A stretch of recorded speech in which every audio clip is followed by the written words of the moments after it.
everybody, welcome to the Belly Boys incredibly online improv spectacular, or whatever it's called. It's me, John McInnes. It's me, John Gallagher Portero. How are you, John, today? It's me, Joe. Oh no, you've broken the rules that we didn't tell you about. I lied when I said I went back and rehearsed and watched your formats. No, I mean, like, the more clean way of saying it is, like, I lied when I said I've watched any of your shows.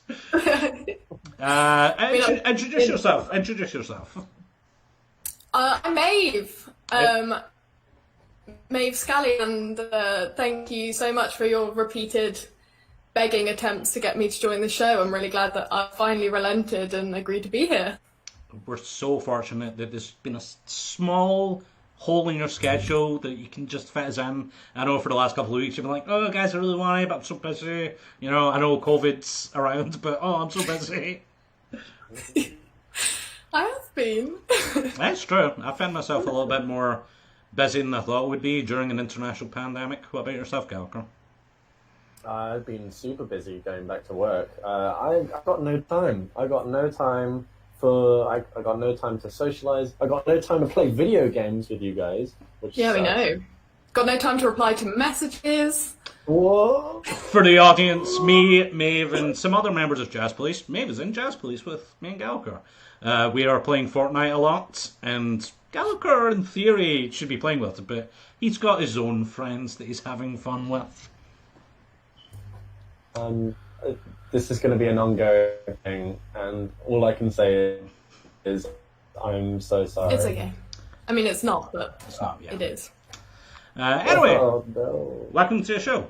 This is a long-form improv comedy show, a weekly one that me and Gallagher host, and we have a wonderful guest every week, and this one is Maeve, and we're going to get a word from the audience. Each of us is going to tell a true story from our lives.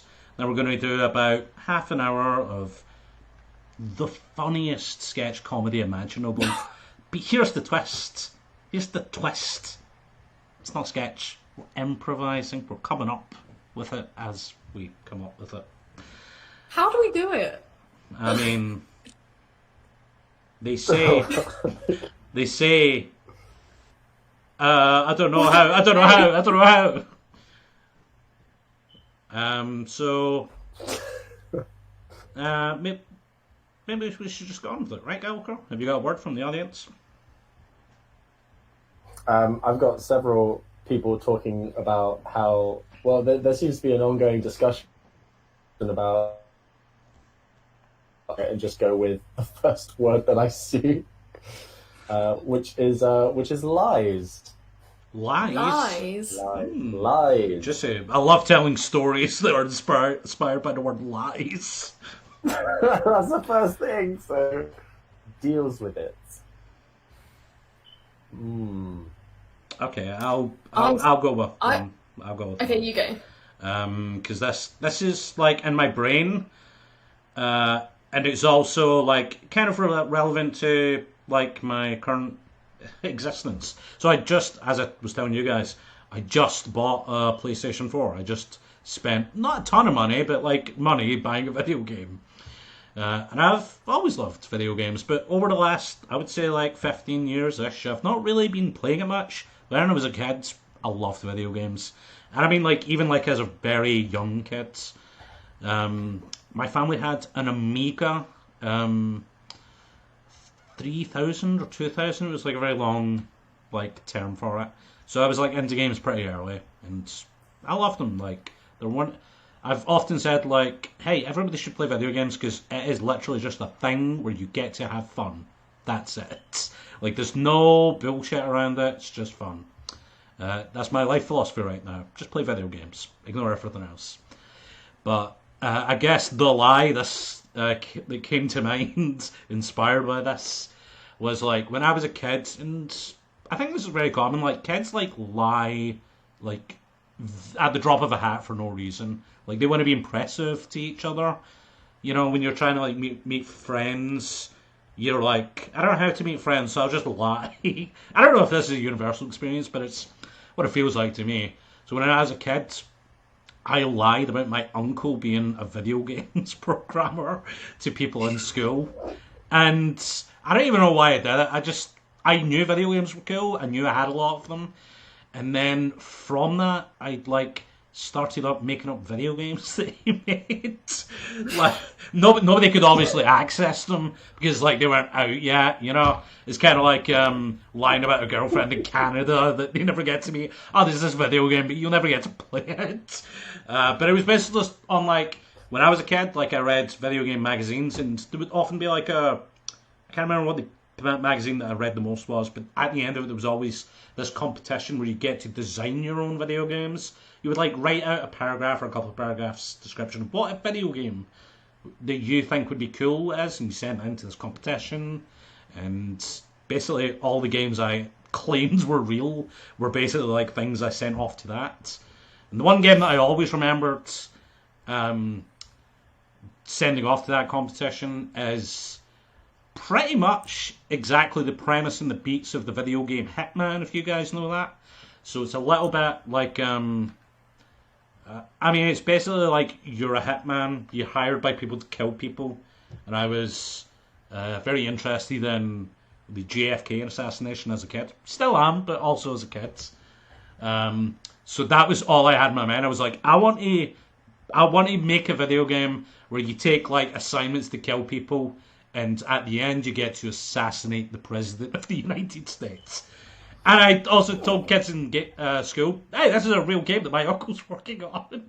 It wasn't. No, I'm really relieved that you said that, because the first and most gravity pulling lie I ever told was as a kid as well, and this is starting to feel like a really great therapy session.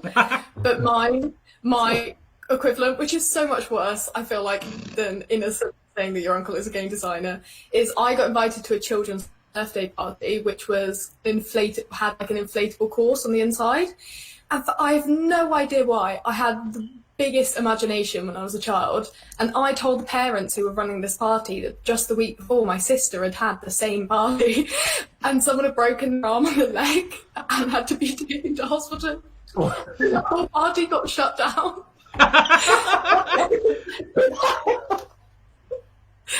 That's mine, and it stayed with me, clearly.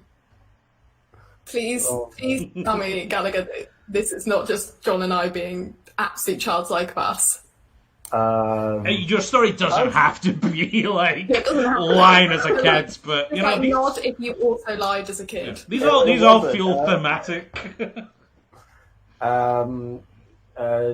For some reason, this is just embarrassing moments as a child, not technically when I lied, but it just for some reason reminded me of a really awkward birthday party that I went to when I was really young. I was probably about 12 or 13, and I was in Spain. I was in my mother's town in Spain, and I guess I wasn't really doing much. I didn't really have many friends there, and I guess Mum sorry for me. So she invited me to a second cousin's 13th birthday party, and she was a female cousin, and all of her friends, all female friends, and it was just me that sort of turned up. This random English guy who was a second or third cousin to her just was pushed by his mother to go to this birthday party. And it was just awkward. Looking back on it, it was just incredibly uncomfortable for her. I could just imagine it. And I remember being in the house with all of them, and they all knew each other. Nobody spoke to me, and they were all eating, and then they had a swimming pool outside in their garden. And I just remember they were all in the swimming pool, and I just hung back. And then I decided to make a social move and try and get in the swimming pool as well. And they all left. So it was just me by myself in this swimming pool while all the girls were just sat chatting. And it was only 2 hours or 3 hours in that one of the girls said hi to me. I respect and understand their decision. I didn't know what to do, so and then I struck a conversation with them, and then another one came in, and before I started making friends with these people, it was time to go. And so they all left. And it was just, I just remember being super embarrassed and a bit annoyed at my mum for pushing me into this birthday party. But, you know. But you've got over your aversion to Spanish girls, right? Exactly. You live and you learn, Maeve. That's what I've taken from this. You live and you learn. Great. We're going to use those stories to come up with the funniest goddamn scenes you've ever seen. Oh, no.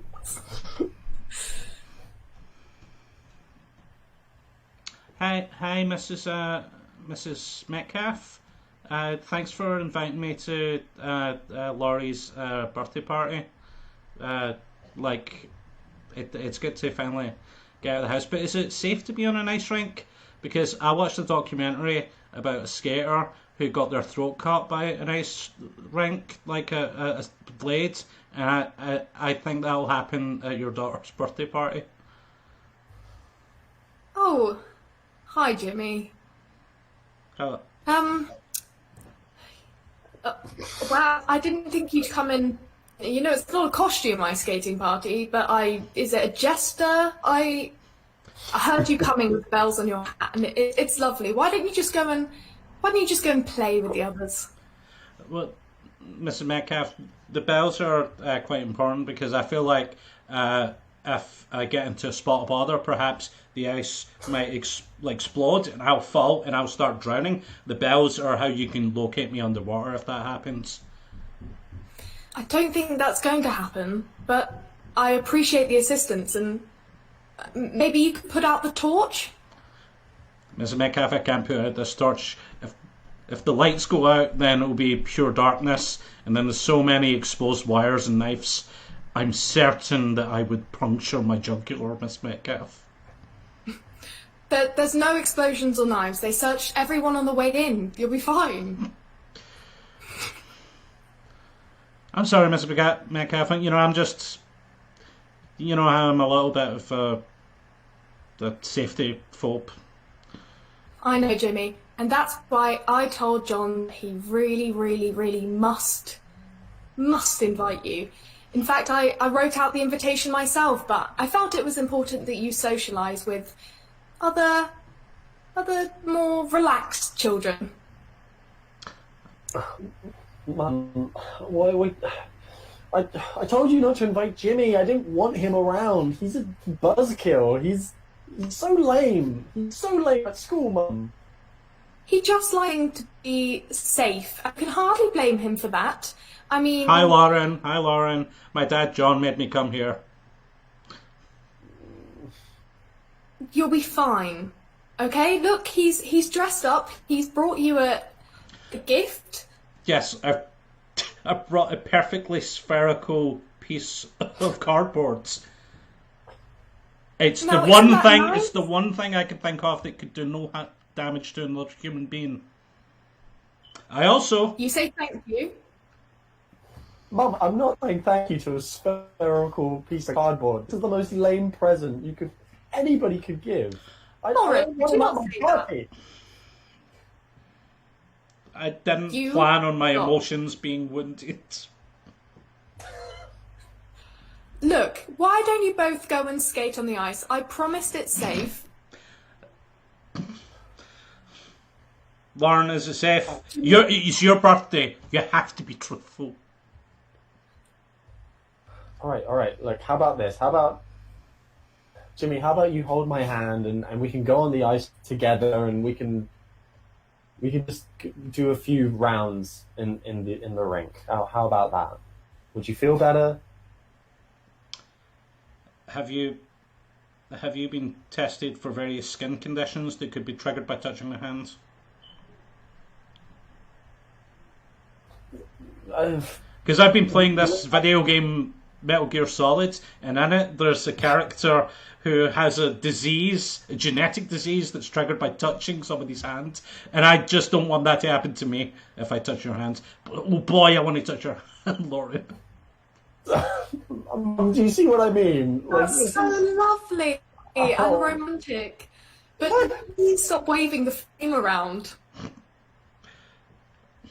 I just want to. I'm just very scared of how close the torch that I have is to the ice, because I think it could cause a melting situation. Why didn't you go and hold hands on the ice, Lauren?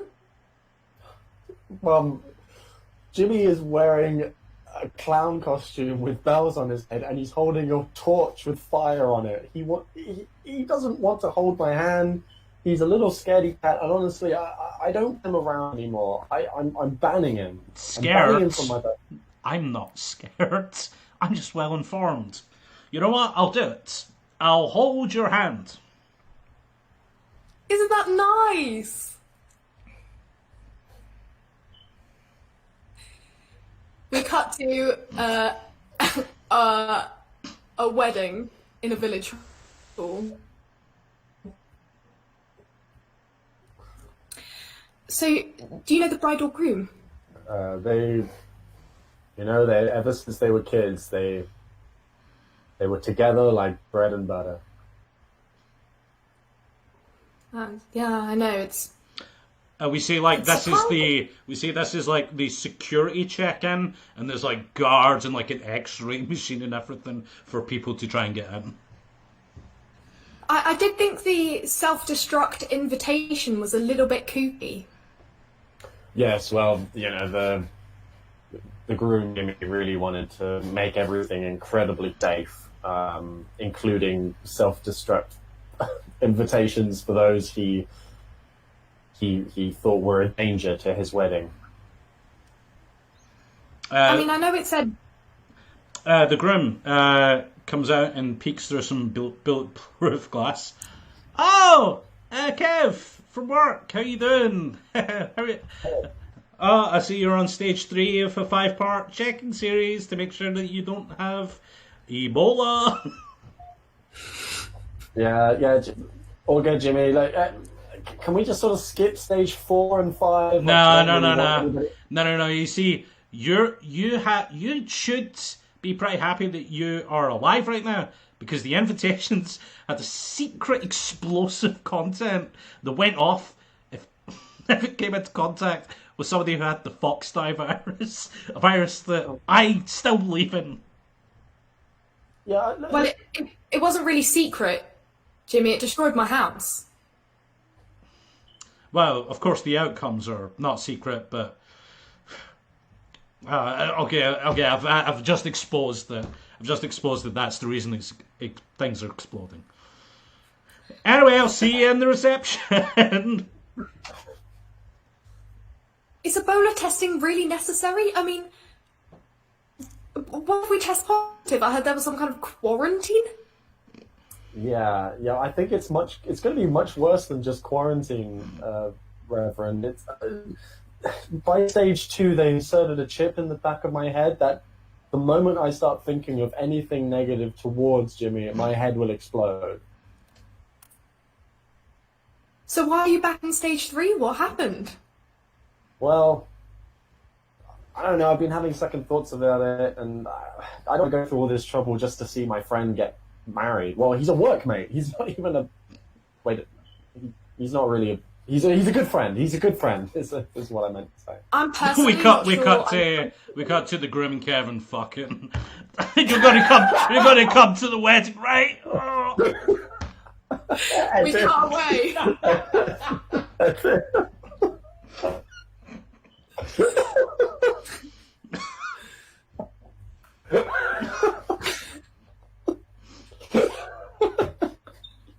Yeah, so how many bouncy castles you said you needed? 15. 15, right, and was that all on the same day? Yes. Right, and how many people are you approximating will be bouncing during this time? Just me. Just you? Yes. Right, well, you see, it is midsummer and we do have great demand for bouncy castles, so I'm not really sure whether I can afford to let 15 go to just one person. Feels a bit cruel to all the kids out there who'd like to enjoy the sunshine at various heights. But perhaps that is the point. What's the point? All these children in the neighborhood with their bouncy castles.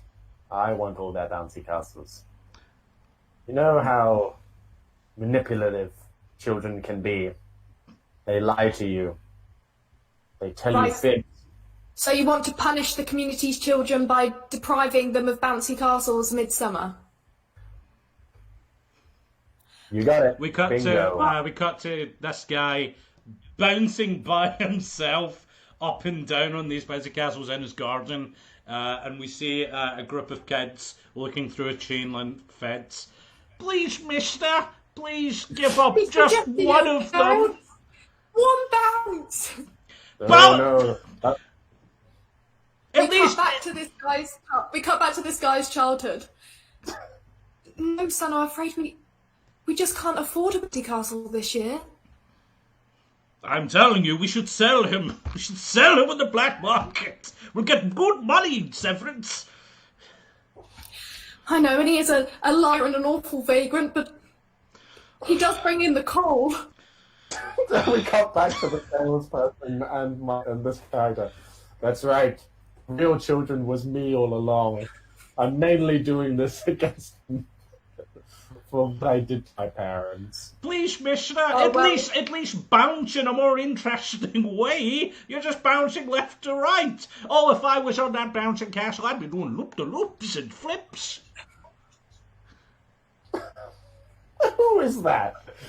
Who is that child? Me, I'm the son of Evil Knievel. I'm just a neighbourhood kid, the son of Evil Knievel. We cut away to Evil Knievel's lair. Please, Dad. I just want a bouncy castle, but Old Man Carruthers has bought them all. Oh, I should sell you. I should sell the market.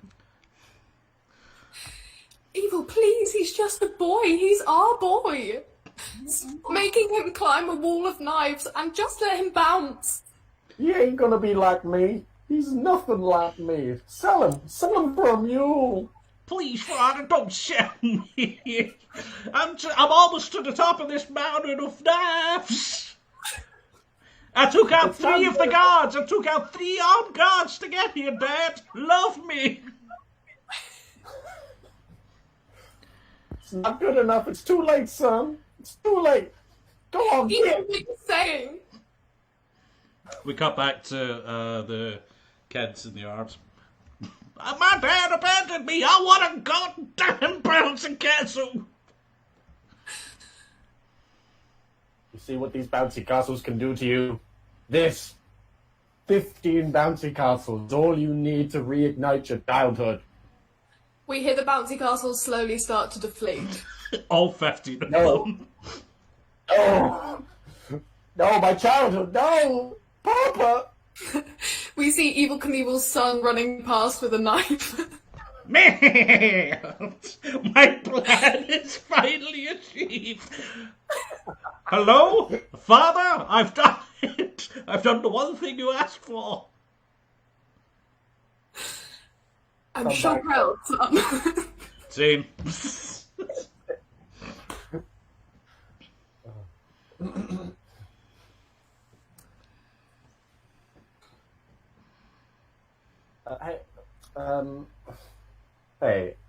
Look, I know that you've been saying some things to your friends, your little school friends about me, how your uncle, is a games programmer, and I'm not. But I kind of took your words, and I kind of realized that maybe I should become a games designer.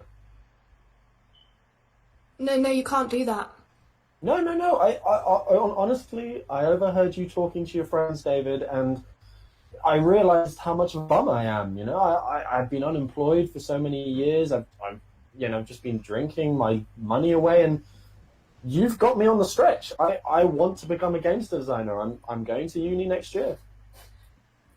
No, you can't do that because I wasn't telling the truth. I understand that, but through a lie blossomed a beautiful future. Your uncle. I think you did the right thing. No, because if that happens, then what if other lies become true? Nah. No. There's a knocking on the door. Knock, knock, knock. Hello? Hi. Hey, it's me. It's me, your girlfriend from Canada. Margaret? No, not you, you old man.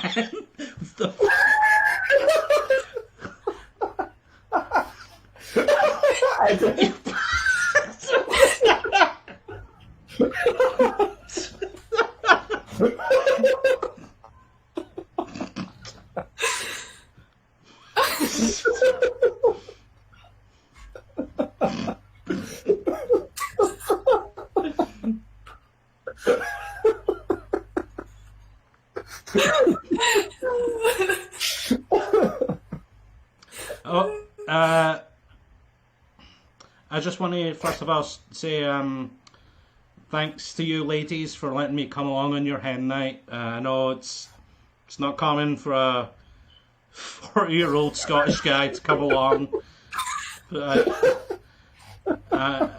you know what? Here's to you, Jackie. Here's a daiquiri to you. Thanks so much. I can't believe that you brought your own penis ears. Yeah, well, I have multiple.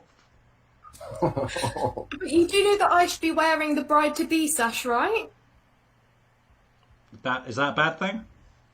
Well, it's just you're wearing and you're wearing a bride-to-be sash and you're wearing penis ears and you turned up at my hen do and I just kind of feel like you're trying to upstage me. Sorry to interrupt, Jackie. He is like he's Sharon's boy. He's like, I get he's here. I get it. Sharon couldn't make it, so. Which so she sent her son instead. Yeah. Who does that? You know, we just thought. What did he say? He was is this the one that never left home? Did he say he was 4 years old? No, he said he was 30. I just overheard you guys, and I'm sorry for speaking over some women. I know it's a very mansplaining type thing to do, but I am 40 years old and my mother is 70, just like all you gals. So we both misheard. That's fine. I feel like this is a very female space, and you know, there's a long tradition of female and female identifying participation in a hen do, and I just feel like, you know, how do we leave? Well, I gotta be honest. I think you're right. I think he is trying to upstage you. What you said before, he's been chatting up. He's been talking to everybody. He's having more fun than we are right now. We cut to one of these conversations with this guy and one of the other hen do attendees. Hey, would you like to play Yu-Gi-Oh? I brought my cards. You know, if we're between pubs, you know, let's just play a little bit of Yu-Gi. You can take some of my deck. We cut back. We have to get rid of this guy before the club. I'm not gonna lie, he's coming up to me. Why? It's really fun. You were the one that said we had to go out and get smashed, and now you want to play Yu-Gi-Oh? I've never played Yu-Gi-Oh in my life, but these little cards are quite fun. We cut back to this guy using the stripper pole as a maypole. This is fun. I'm having a lot of fun. Look at my penises. We cut back. Why did he bring bunting? No, he got extra penises as well. I don't know where he's getting all these penis straws from. We cut to a conversation between that guy and the stripper. So I'll add you in Fortnite and we can like do duos sometime, right? I'm Shotgun 24. Hey, little buddy, give me one thing. Hi, are you the bride-to-be? Yeah. Hi, I'm just going to be your stripper. Listen, I'm going to play Fortnite with this little kid. It seems to be pretty good. 40 years old. 40 years old. I should have explained. I look 4, but I'm 40 years old. Oh, you're 40 years old now. Yeah. No. I've always been 40. I've always. 40 years old. At no point have I not been 40. I just look like a 4-year-old. So it makes sense for a 4-year-old to want to play Yu-Gi-Oh, but not a 40-year-old. Yeah, I look like. I think that's kind of the point. That's the funny bit. Anyway, I'll let you do your...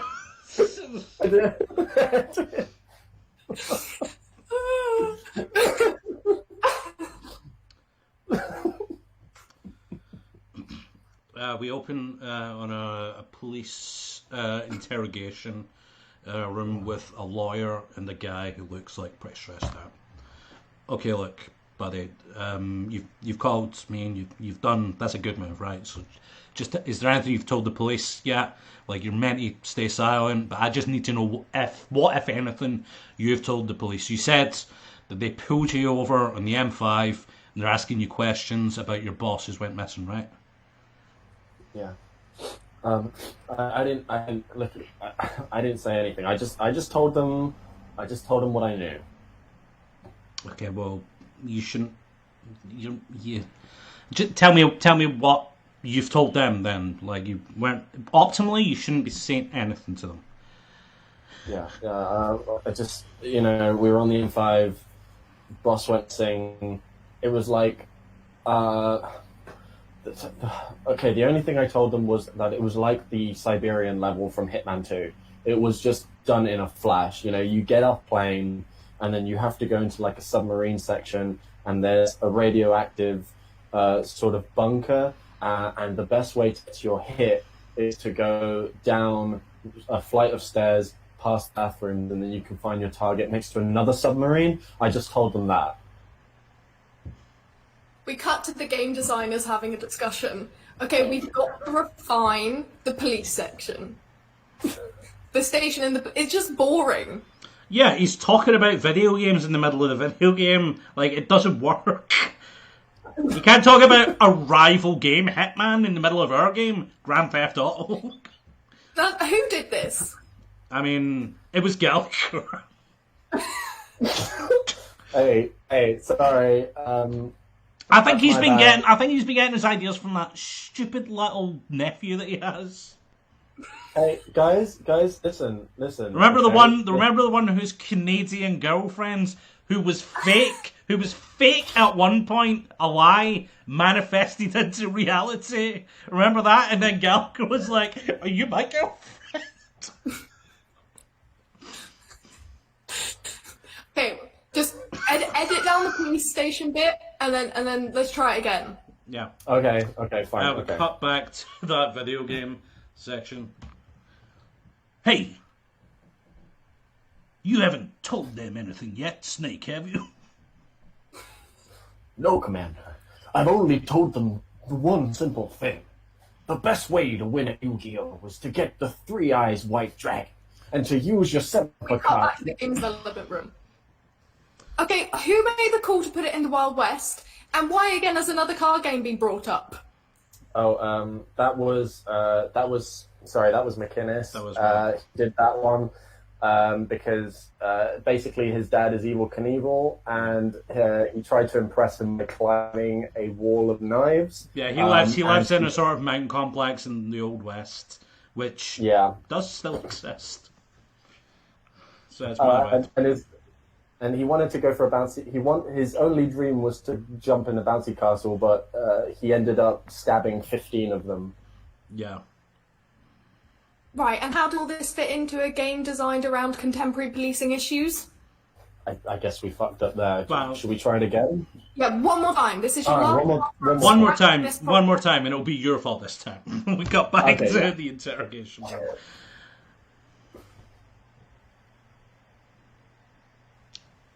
Mario, you're going to have to help me out here. You're going to have to help me out.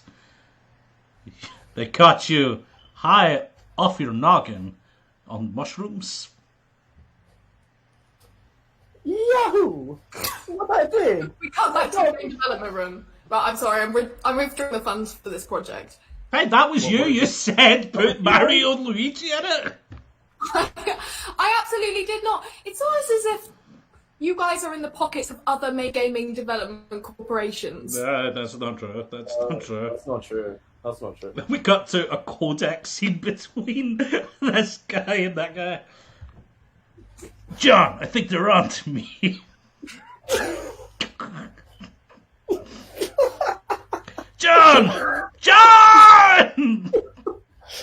It's starts fizzing out. His screen starts fizzing out. And...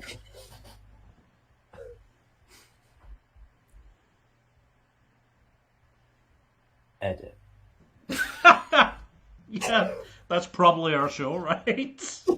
Yeah. Yeah. That was fun. That was fun. Yeah. We hope everybody watching I feel enjoy. like the main comedic elements came purely from Gallagher's inability to count. What? We can break all this down. We can break this down in the after show, the Billy Boys Banter Bus, also known as BLC Banter Bus, also known as BLC's Weekly Improv Chat. Which is coming up right after this, right? That we're going to take a little bit of a break. We'll start at about 8 o'clock.